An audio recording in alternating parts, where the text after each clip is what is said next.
23년 동안 손해보험회사에서 일을 했었고 지금은 개인 손해사정 사무소를 운영하고 있어.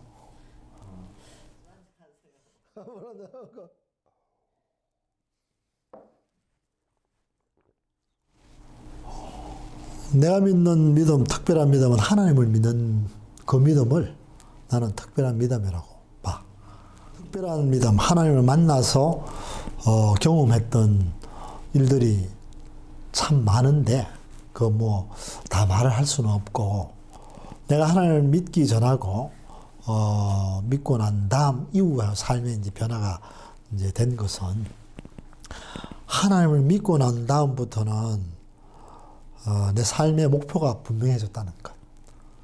삶의 우선순위가 정확해졌다는 것. 이것이 그 믿음이 내게 주는 특별한 것이고, 그 믿음을 가지고 이제 살면서 23년 동안 이제 보험회사에서 일을 할 때 한 번은 7살 난 아들이 교통사고를 당해가지고 오른쪽 팔, 이 상박골이라 하는데, 이 상박골의 뼈가 분쇄골절이 돼가지고 수술을 하고 난 다음에 회복이 돼야 되는데, 팔 전체가 못 쓰는 증상이 이제 나타난 아이야. 그러니까 여기 이제 상완총, 그러니까 오른쪽 신경을 총괄하는 신경센터가 손상이 되다 보니까 팔 자체가 완전히 한쪽 팔은 전혀 폐용이 될 정도로. 그러니까 엄마 마음이 굉장히 낙심천만인데, 이제 내년 되면 초등학교 가야 되는데, 그래서 내가 그때 이제 팀장하고 있을 때인데, 이제 얘기를 하다가 내가 만났던 하나님 주신 그 특별한 믿음을 내가 한번 소개를 시켜준 적이 있지. 아이한테 또 어머님한테 교회에 이제 가서 믿음을 한번 경험을 한번 하시면 이 아들한테도 그렇고 엄마한테도 그렇고 삶에 굉장히 유익이 될 것이다. 그런 얘기를 하니까 굉장히 엄마가 공감을 하더라고. 왜냐하면 당장 내년부터 학교 가면 어떻게 보면 놀림거리도 될 수도 있고, 본인도 성장하면서 여러 가지 상처가 될 수 있는데, 그랬던 엄마인데 합의를 하고 난 다음에 7개월 뒤에 음료수를 이제 한 박스를 사가지고 와가지고 고맙다고 인사하러 왔는데, 인사하는 말씀이, 우리 아이가 주일학교도 아주 열심히 다니고 저도 교회 다닌다면서 굉장히 밝아졌고, 정말 그 팀장님이 믿음을 제게 소개시키지 않았더라면 어땠을까라는 그런 굉장히 감사하는 마음으로 찾아온 적이 있었지. 절대자에 대한 믿음이라고 볼 수 있지. 절대자에 대한 믿음. 그래서 이제 그 믿음 속에는 우리가 그냥 육신적으로 보는 우리 믿음은 그냥 현상을 보는 믿음이거든. 현상을 보는 믿음은 아프고 부끄럽고 창피하고 비교되고 이런 데서 오는 그런 믿음은 어떻게 보면 나약한 믿음이 될 수가 있는데, 내가 소개한 믿음은 그거를 이제 능가하는 믿음이지. 인정을 하고 내가 비록 나약하지만 내 안에 계신 하나님이 강하신 분이기 때문에 그 하나님을 의지하는 그 믿음이 있다라면은 내 육신적으로, 내 정신적으로 비록 좀 약하고 나약한다 하더라도 하나님 주신 그 믿음이 담대하게 하기 때문에 이 모든 상황을 극복할 수 있는 그런 믿음이라고 보는 것이. 믿음은 삶의 에너지, 믿음은 삶의 힘, 뭐 희망, 굳이 뭐 예를 들자면 믿음은 삶의 활력소. 히브리스에 보면 믿음장이 등장을 하죠.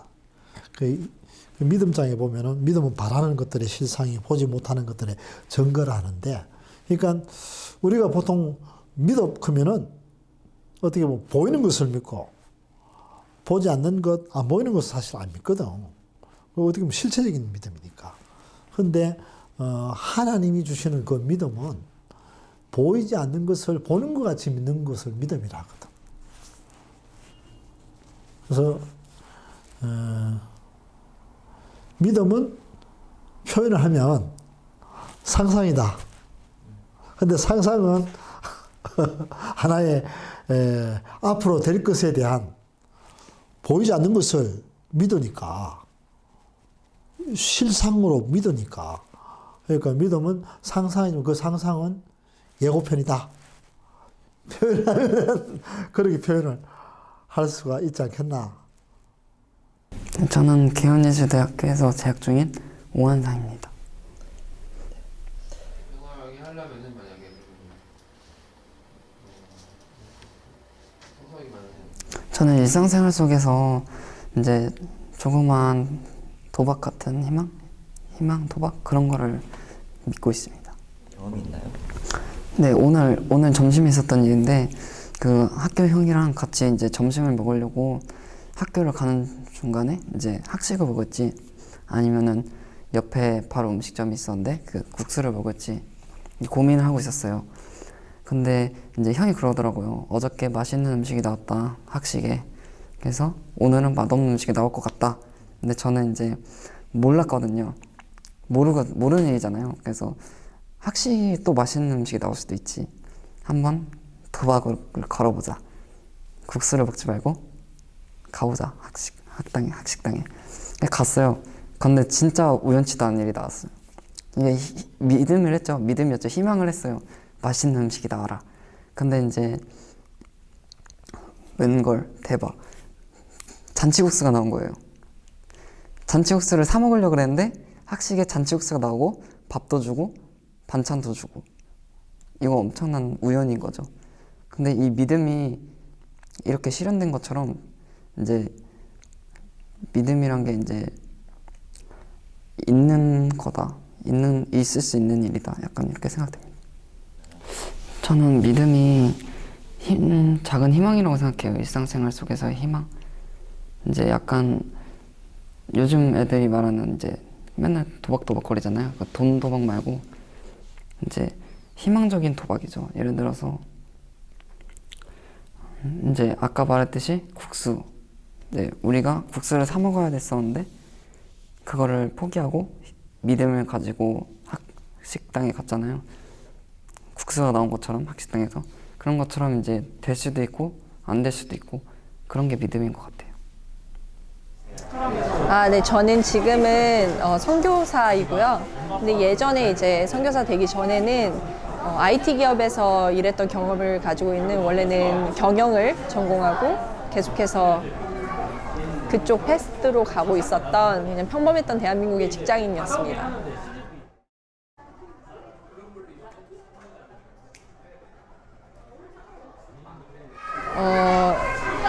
제게 있는 특별한 믿음은 인간은 각각의 사람마다 특별한 존재의 이유가 있다라고 믿습니다. 예를 들면 뭐 펜은 글을 쓰는데 노트북은 뭐 문서 작업을 하는데 각각의 존재 이유가 있잖아요. 그것처럼 인간 또한 그냥 태어났기 때문에 사는 것이 아니라 그 사람마다의 존재해야 하는 이유가 있다라고 믿고 있죠. 제가 직장 생활을 하면서 사실 정말 우등생처럼 학창 시절을 보내왔어요. 대한민국의 많은 청년들이 그렇겠지만 공부 열심히 해서 성적을 잘 받고 좋은 대학에 가서 좋은 직업을 갖는 그러한 순서대로 살려고 무던히도 노력했던 타입이었고, 이제 그런 체크리스트를 다 완료하고 나면 뭔가 내가 꿈꿔왔던 이상적인 어른의 삶을 살 수 있을 거라고 생각을 했죠. 그래서 이제 직장에 들어갔는데 직장에 들어가서 봤더니 그 체크리스트가 계속해서 더 이어져서 있더라고요.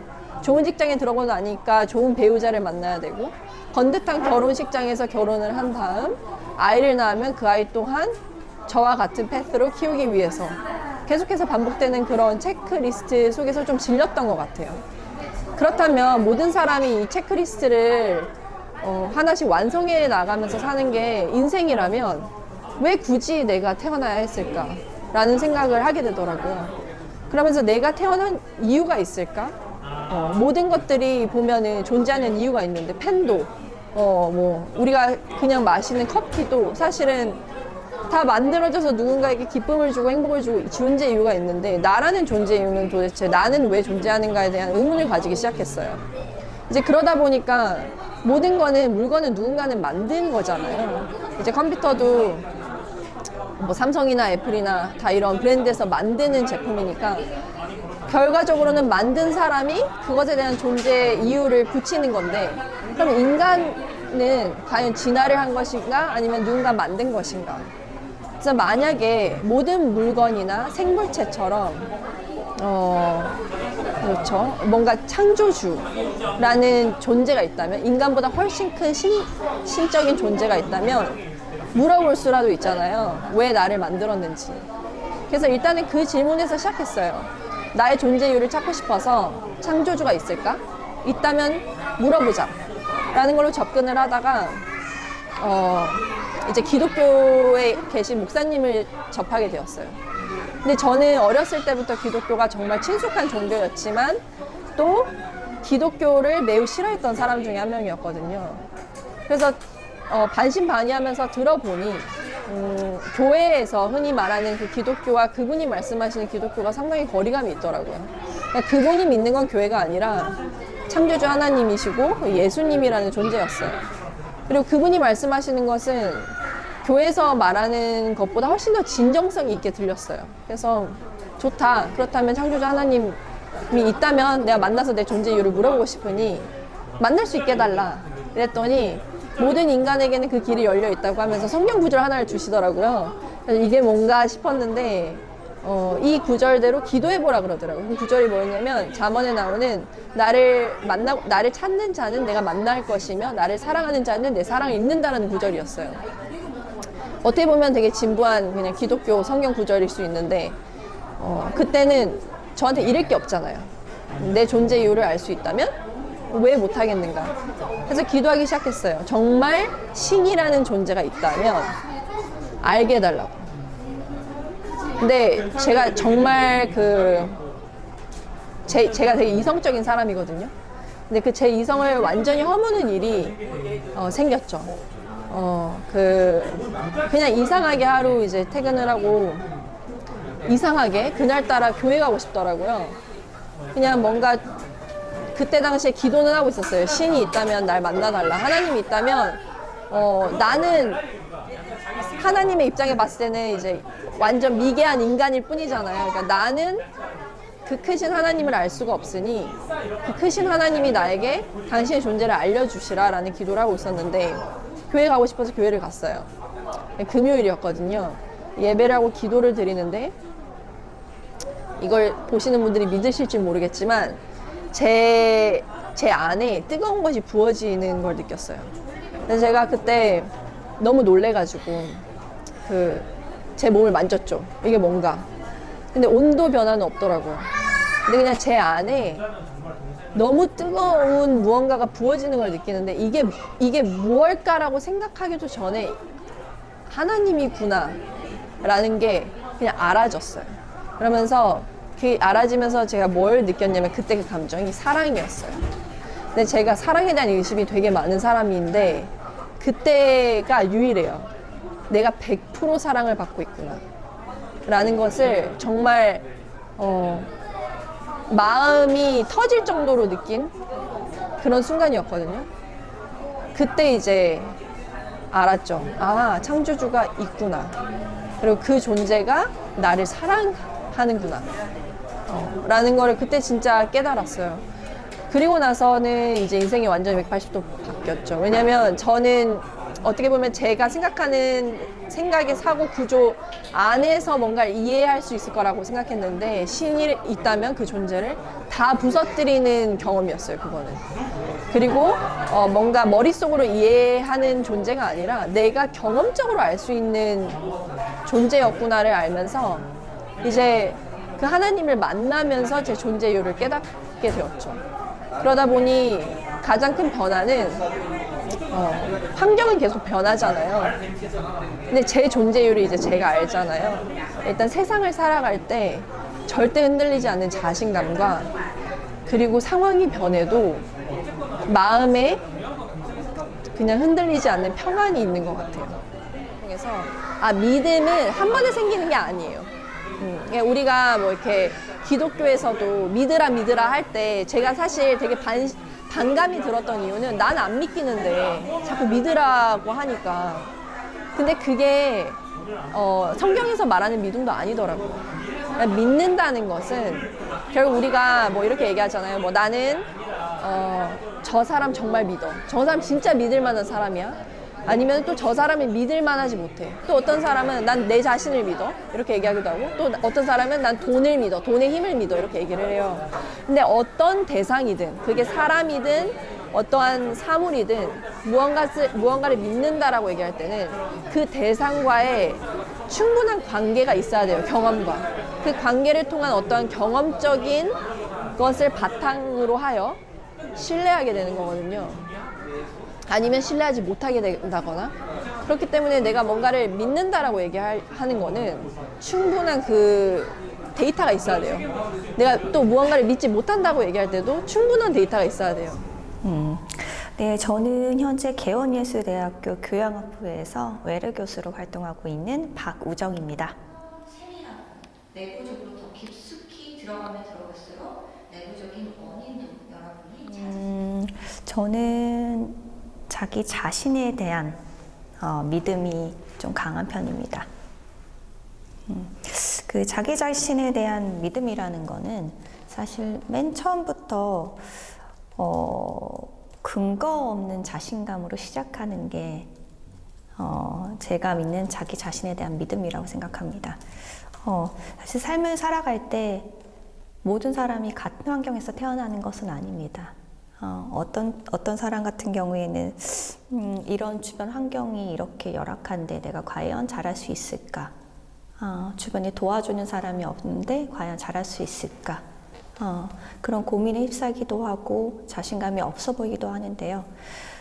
자기 자신에 대한 믿음이 있다면 근거 없는 자신감에서 근거 있는 자신감으로 성장할 수 있다고 믿습니다. 네, 있습니다.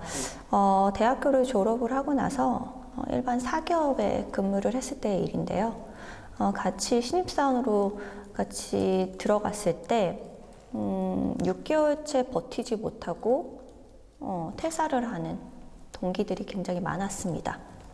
그때 느꼈던 점이 대학 현장에서 신입사원이 되기 전에, 졸업하기 전에 그 학생들을 대상으로 문제를 해결하는 능력이라든지 의사소통을 할 수 있는 능력이라든지 적절한 교육이 있었다면 그들이 단기간에 퇴사를 하지 않고 회사에 잘 적응할 수 있었을 텐데 라는 안타까운 좀 마음이 있었습니다.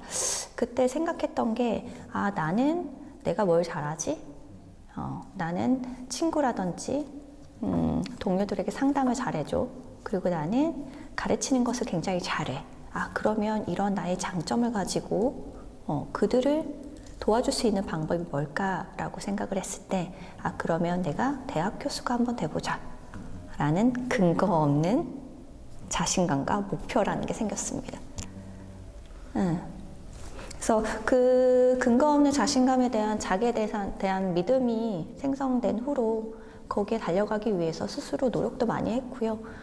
예상치도 못한 상황이 발견되기도 하고 나를 가로막는 장애물이 있었지만 그래도 그걸 뛰어넘기 위해서 노력하다 보니까 지금 제가 현재 활동하고 있는 대학교 현장에서 교수로까지도 연장선상에 이어지지 않았나 하는 생각이 있습니다. 믿음이라는 거는 구체적인 이유가 있는 건 아닌 것 같아요. 그냥 믿는 것 같아요. 그냥 믿는 거. 그냥 믿고 한번 도전해보고 안 되면 될 때까지 한번 해보고 작든 크든 다양한 경험들이 조각조각 이렇게 모여가지고 그것이 근거 있는 자신감을 좀 변하면서 내가 꿈꿔왔던 내가 계획했던 목표를 달성할 수 있지 않을까, 그거에 대한 원동력이지 않을까라는 생각이 듭니다. 네, 저는 지금 개원예술대학교의 교목실장으로 일하고 있고요. 그리고 개원예술대학교 내에 있는 교회 담임 목사로 성도들과 함께 하나님을 섬기는 일들을 하고 있습니다. 믿음으로 잘 준비해야 된다는 거죠. 자, 하루에 매출 25조 원 남자의 반전인데. 제일 먼저는 하나님에 대한 믿음이 있어요. 왜냐하면 믿음이라는 것은 사실 신념보다 더 상위 개념이라고 저는 생각해요. 근데 내가 믿는다는 것은 내가 전적으로 의지하고 동의한다는 뜻이잖아요. 그리고 그 믿는다는 것이 있기 때문에 사실은 삶의 방향성도 있거든요.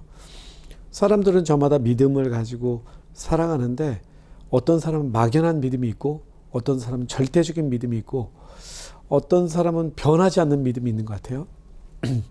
그 믿음을 따라서 살아가는 것 같아요. 어떤 사람은 돈이 자신의 그 성공의 기준이라고 믿기 때문에 돈을 위해서 살아가기도 하고 또 어떤 사람은 행복이라는 것이 있다는 것을 믿기 때문에 거기에 절대 가치를 두고 살아가는 것처럼 말이죠.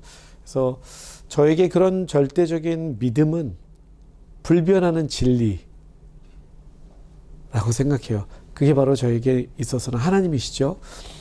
그리고 하나님의 말씀, 그리고 그분의 구원에 대한 은혜, 이 부분들이 저에게 있어서는 가장 불변하는 가치인 믿음이라고 생각합니다.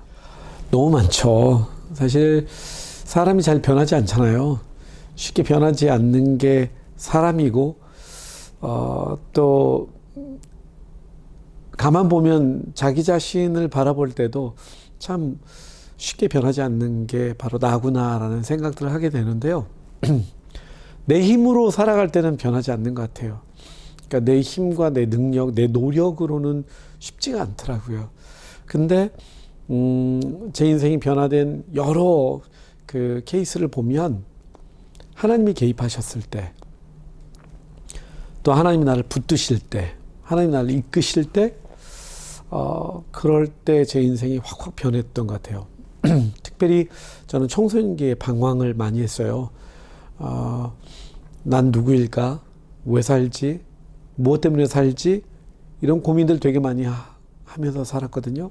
방황도 많이 하고 그러다가 하나님을 만나게 되었는데 그때 이제 믿음이 생긴 거죠. 그때 생겼던 믿음의 딱 한 가지는 하나님이 나를 사랑하신다는 거예요. 하나님이 나를 사랑하신다는 그 믿음 한 가지가 제 인생을 바꿨어요.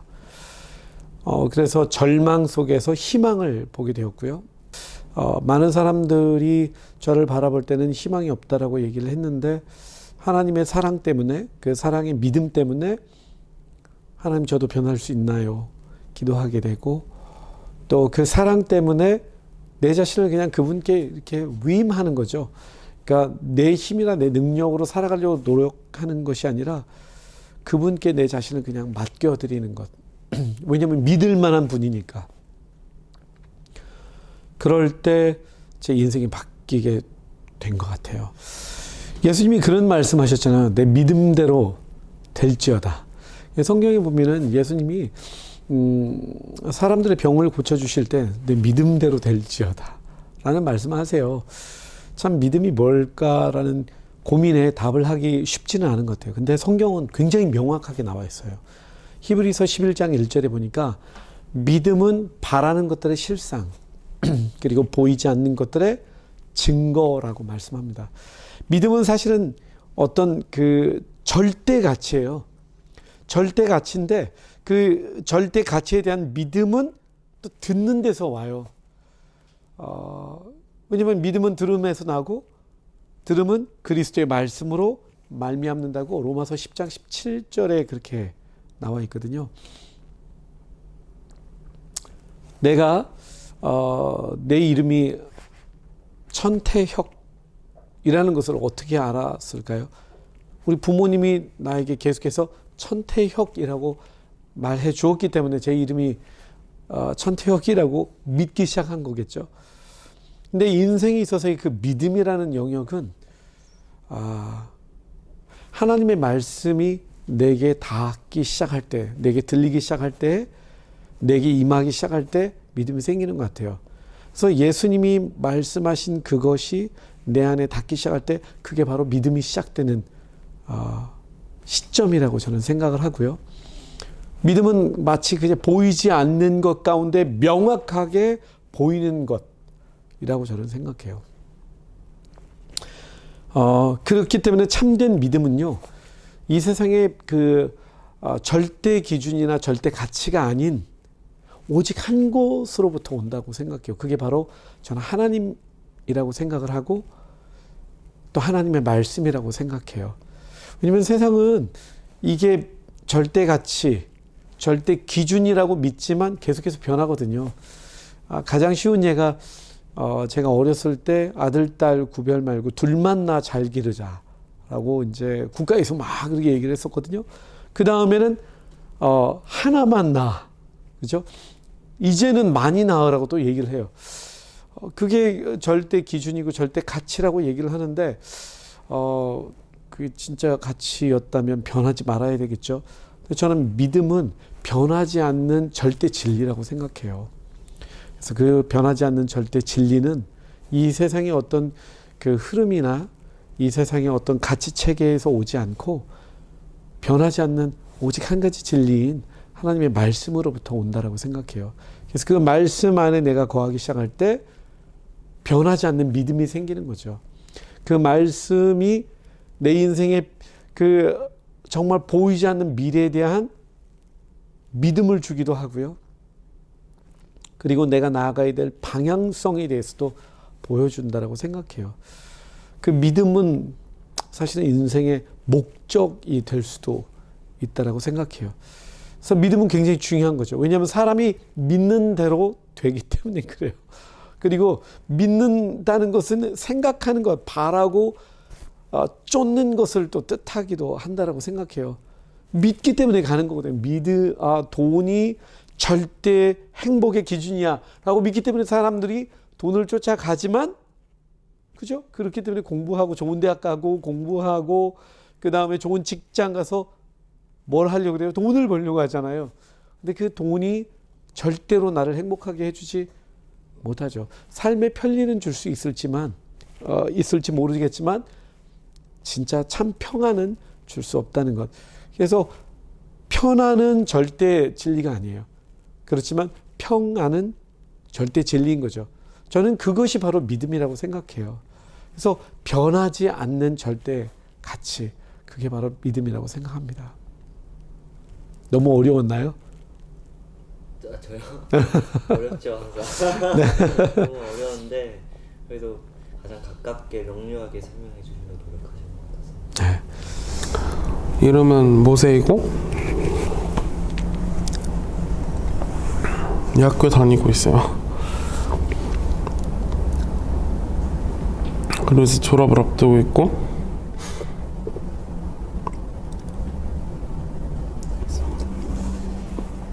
왜 정수기 옆에 일회용 컵 이렇게 놓여 있잖아요. 종이 컵.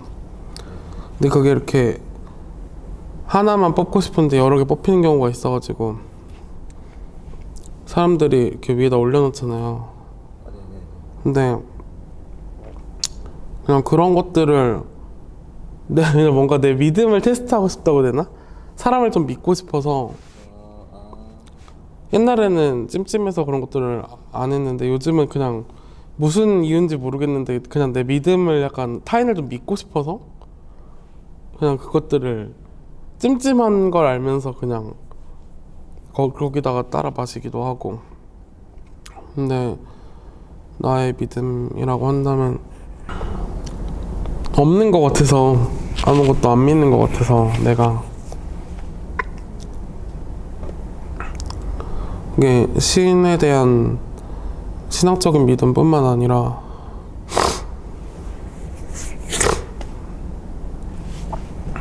타인도 마찬가지고 내 감정이나 나 스스로에 대한 생각도 안 믿고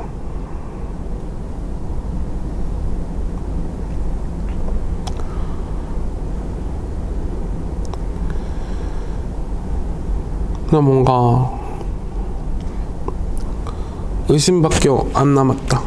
내가 세상을 살아갈 때 물론 그 안에도 사사로운 믿음 같은 것들이 있긴 하지만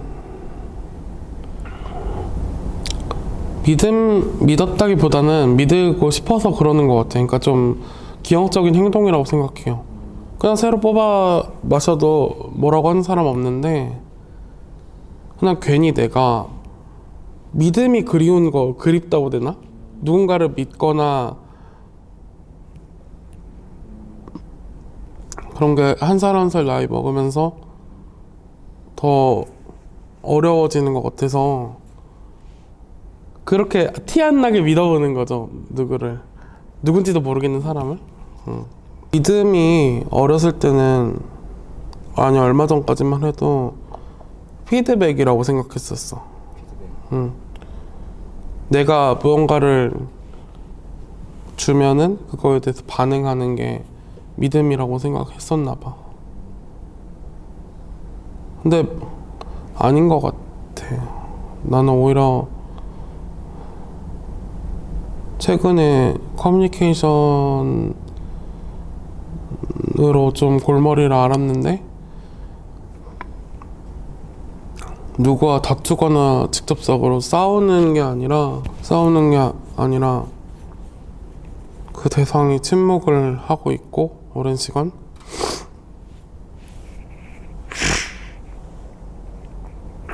나는 그 침묵을 되게 좋아하는 사람인데 그 시간 동안에 나는 침묵을 못 견뎌가지고 그 사람한테 피드백을 해달라고 말을 했어요. 근데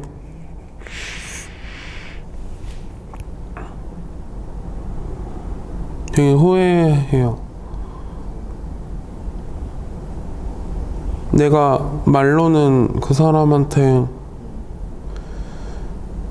차마 말은 안 했지만 그때 했던 내 생각이 되게 부끄러운 생각들이 많아요.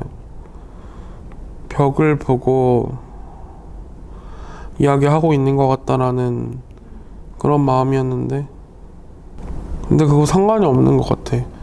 벽을 보고 있더라도 벽도 아닐 뿐더러 그 설령 석가면 같은 얼굴일지라도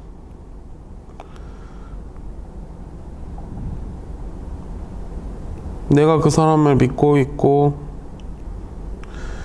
우리 둘이 대화라는 이름의 무언가를 하고 있다라고 생각을 한다면 피드백 별로 중요하지 않은 것 같아.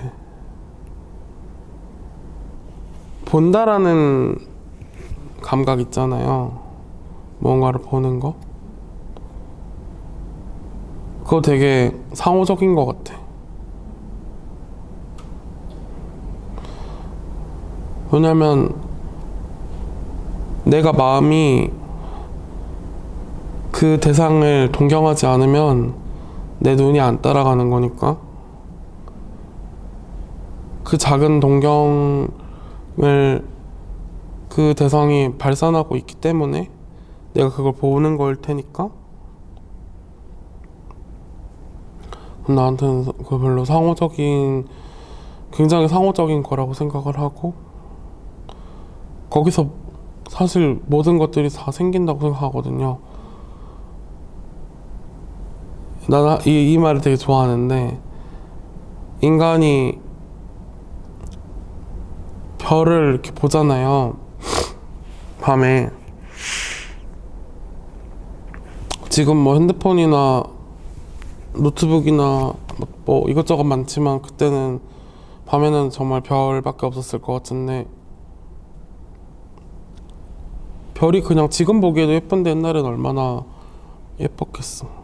근데 그거를 인간이 만질 수는 없잖아.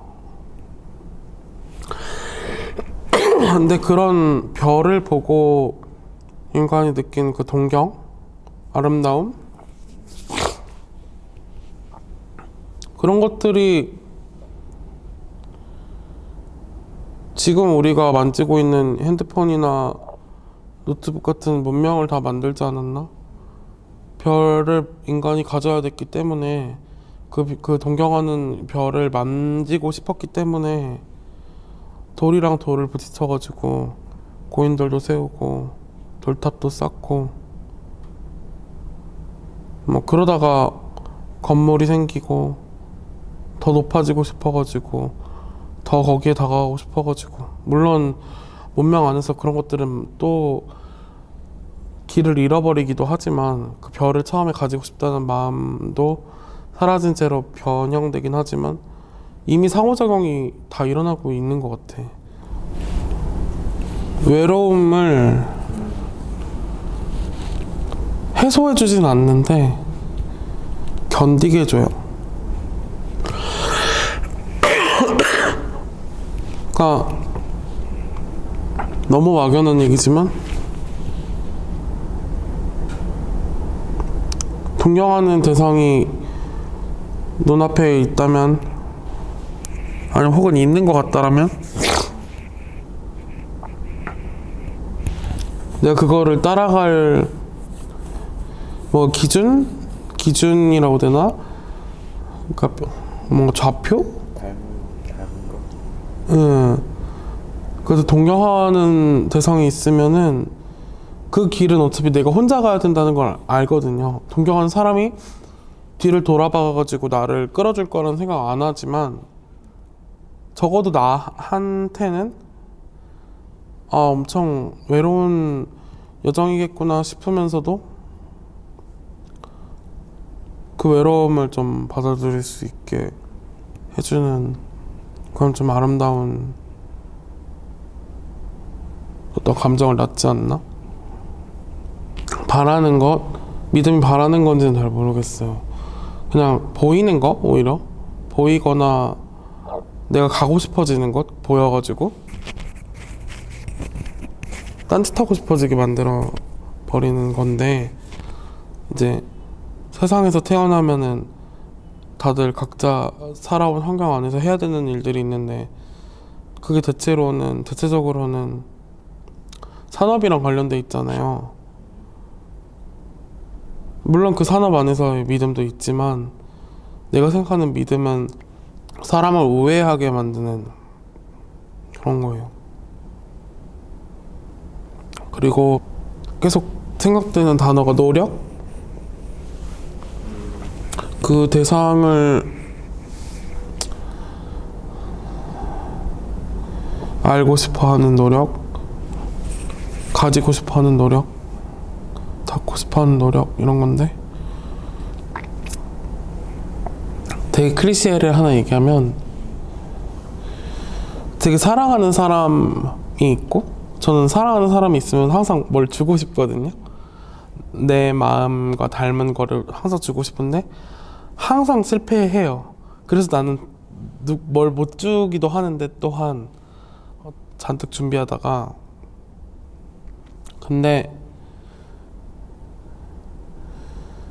클리셰에서 그런 것들을 보통 막 꽃이나 뭐 남자가 여자한테는 노래도 써주고 뭐 시를 읊어주기도 하잖아요. 그게 참 재밌는 것 같아. 믿음도 믿음이지만 그러니까 그 안에는 믿음이 있는 거지. 이 시가, 이 노래가 내가 그 대상에게 주고 싶은 사랑의 마음과 닮아 있다는 믿음? 근데 절대 내가 보기에는 절대 같지 않거든. 그 시나 노래는 그 마음을 닮을 수가 없거든요. 태생적으로. 근데 그거를 재현하려고 하는 거? 근데 그 재현이 클리셰적으로 재현돼가지고 소통이 되는 경우들이 있잖아. 피드백이 막 꽃을 받고서 아 정말 감동이야, 편지를 받고 아 감동이다 라고 하는 경우가 있지만 이를테면 내가 예준이를 너무 사랑하는데 예준이한테 내 마음을 재현하려고 하다 보니까 꽃이나 그런 소통 가능한 양상으로 나오는 게 아니라 비명을 질러.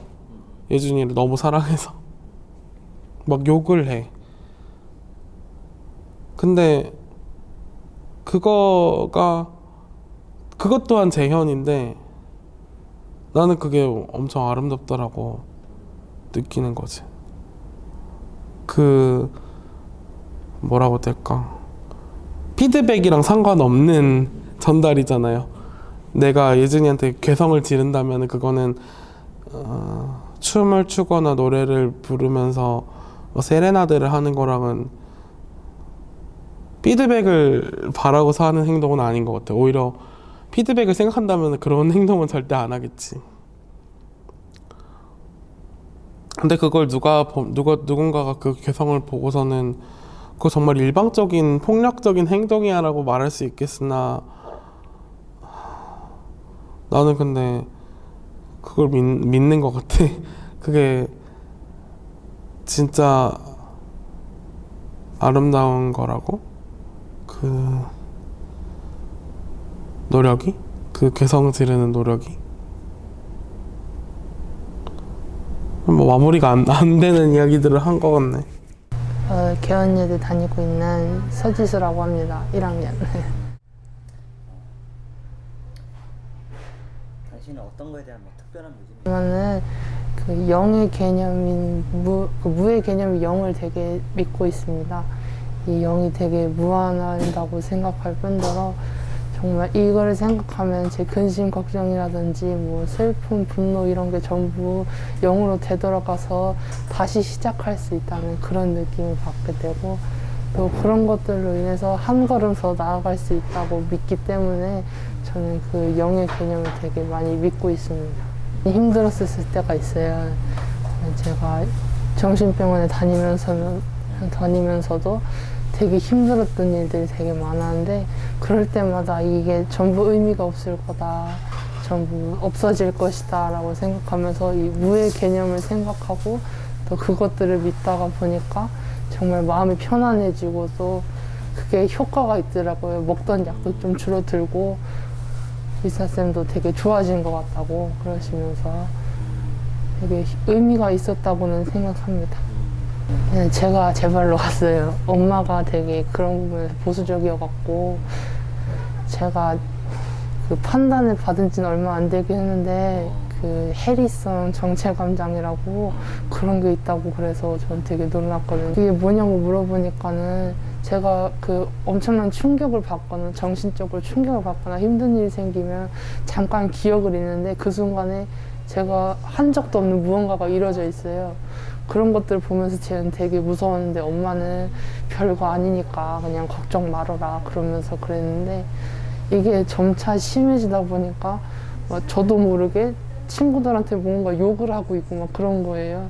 그게 너무 무서워서 병원에 갔었는데 그 진단을 딱 받자마자 정말 이런 게 있구나. 근데 왜 하필 이게 나한테 일어났을까 이런 생각들을 하면서 이런 것도 뭐 금방 없어지겠지 뭐 그렇게 생각하면서 뭐 이렇게 물을 좀 더 집착을 하게 된 것 같아요. 친구들한테 사과를 하면서 이제 그 자체가 이제 제수를 되는 거잖아요. 이제 영으로 된다고 저는 생각을 해요. 친구들도 괜찮다 그러고 이해는 한다고 원래부터 그랬었으니까 막 그러니까 그런 거 이렇게 순환하는 게 영이라고도 생각이 되고 그러면서 또 무로 돌아가는 것 같기도 하고 그렇게 저는 생각을 해요. 전에는 막 일주일에 한 번씩 그랬으면 요즘에 뭐 한 달에 할까 말까 그 정도예요.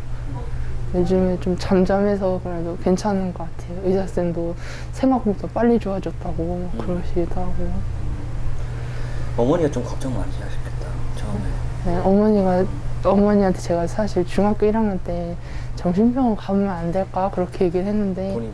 네, 이제 느꼈으니까 제가 우울증 같은 것도 많이 느꼈으니까 그랬더니 엄마가 네가 미쳤냐고 그런 애 아니니까 걱정 말라고 그러셨거든요. 저는 그냥 단순히 우울증이 깊어졌으니까 이게 무슨 일이 벌어질지 모르니까 그 불안한 마음이 얘기했던 건데 오히려 엄마는 좀 세게 몰아붙이면서 넌 그런 애 아니다 그러면서 그런 말씀 하시니까 좀 많은 생각이 또 들더라고. 복잡하면서 이게 제 힘만으로 되는 게 아닌 건데 정신력 문제다 이렇게 얘기를 하니까 그런 것 같기도 하고, 그래서 사실 좀 성인이 될 때까지 많이 버텼어요. 그냥 어차피 엄마한테 얘기를 해도 안 보내줄 걸 아니까 제가 경제적 무언가를 좀 활동을 할 수 있으면 병원비도 낼 수 있고, 그러다 보니까 이제 성인이 될 때까지 사실 많이 제 정신력을 버텼어요. 어떻게 보면은 제가 사실 엄청나게 막 극에 달했을 때